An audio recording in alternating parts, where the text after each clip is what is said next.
नमस्कार, आपण पाहत आहोत पीबीएन महाराष्ट्र न्यूज। भोंदूबाबा अशोक खरातला नाशिक सत्र न्यायालयात हजर करण्यात आले होते। खरातला न्यायालयाने 5 दिवसांची पोलीस कोठडी सुनावली आहे।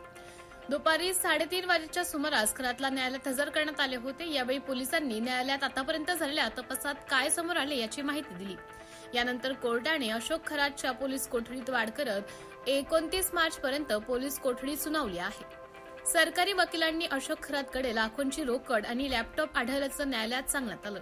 याशिवाय त्याच्याकडे काळ्या रंगाची रिव्हॉल्व्हर असून त्यावर राजमुद्रा आहे।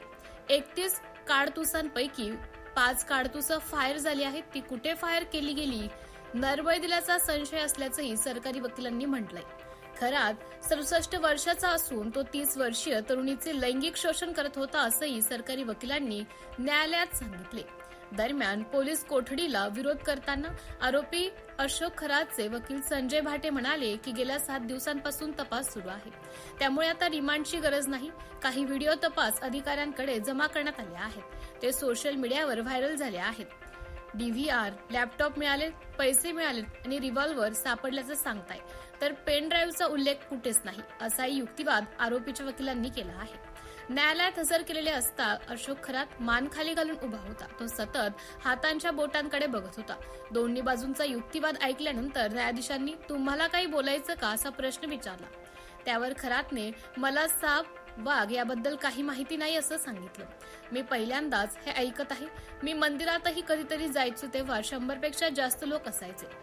शिवरात्री, श्रावणी सोमवार अशा वेळी जायचो।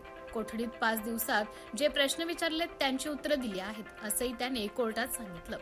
तपास अधिकाऱ्यांनी कोर्टात सांगितलं की आरोपी खरात हा खडे देत असे, तसेच पीडितांना पेढा खाऊ घालायचा, पाणी द्यायचा, त्यामुळे त्यांना मळमळायचं। पेढा आणि पाणी कुठून आणायचा याचा शोध घ्यायचा आहे।